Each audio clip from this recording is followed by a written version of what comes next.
We do have some incredible brand new video to show you. Corrales here now. A man rode out the tornado in Little Rock in his work van and recorded the terrifying moments. Let's take a look at that video now. And we do warn you, there is some foul language. We've beeped it out.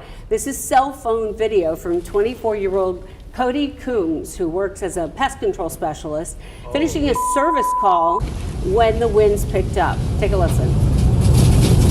Holy. Holy. Holy.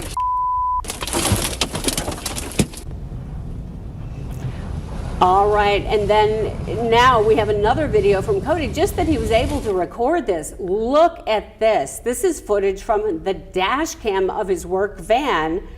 Holy cow, the moment the tornado passes over, leveling the trees just like toothpicks and throwing that debris all around. Debris is one of the main sources of injury, Corrales tells us. Now, there's no audio on this video, but you don't need to hear it to see how terrifying it must have been. Absolutely terrifying. Right. I just can't imagine how he was feeling at that moment. He probably felt stuck because he felt like he just you can't get out, there's nowhere to go, and yes. yeah, there was actually a funnel a few streets away.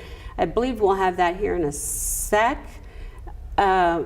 He was able to film it. So yes. Take a look. This is another one. Cody filmed the damaged houses and fallen trees around him, saying he was shell-shocked at what happened, and thankfully he survived. Listen in.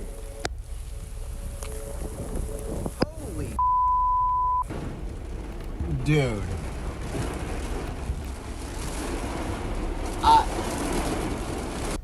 In fact, he called it the scariest moment of his life. This house.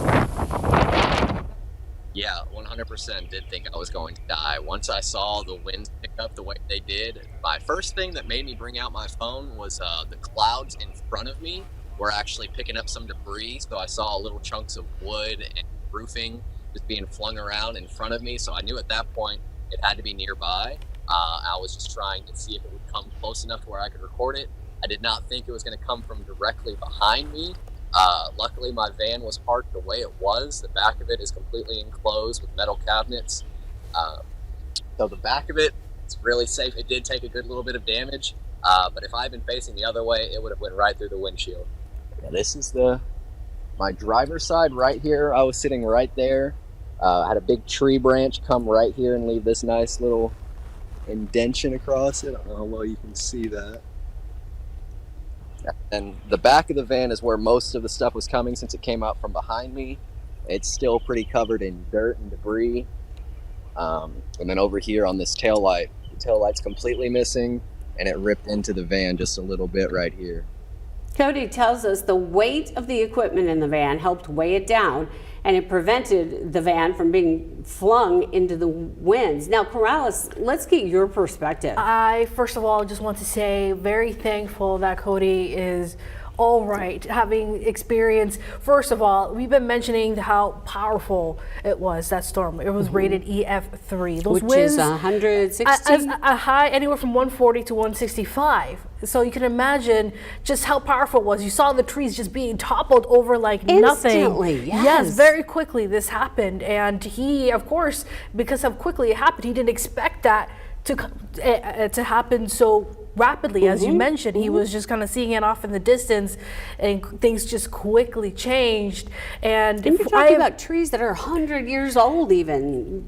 Very really fortunate steady. that the way it's just helped in that situation. How he said he mentioned he had a lot of equipment in his vehicle. It did not flip over, and it didn't even look like it sustained as much damage as bad as it could have for being such a powerful twister. And this is something I've been thinking so much in my mind, the fact that it was such a strong tornado, it went through such a populated area, and not nearly as much as injuries or nearly as much as deaths as we as Could it have could seen, have. It could have happened, and I'm just so thankful that was not the situation. I've seen a lot of point of views. A matter of fact, I did see his video. It was on social media when I first saw it, and I've seen since then just so many different point of views of people just seeing that storm happening Because it was and so impacted their neighborhood. widespread, and how far from Garland County all the way up through Jacksonville and beyond. 30-mile path, and within the whole time span, just seeing all the different perspectives, and I'm just thankful that he's uninjured and he's okay. Very scary situation, and definitely shell shocked is definitely an appropriate word for that, because that the neighborhoods almost look like war zones. They do, with yes. the debris and everything. It's so. just stuff you don't think you will see in your own hometown. Yeah. And Arkansas is not unfamiliar to tornadoes. We but all know somebody who was impacted. Sure, Yeah. sure. But gosh, the winds alone. I mean, incredible that he survived. That his van he didn't even sustain a whole lot of damage. But it was a good perspective to see that. Thanks, Carlos, for the analysis.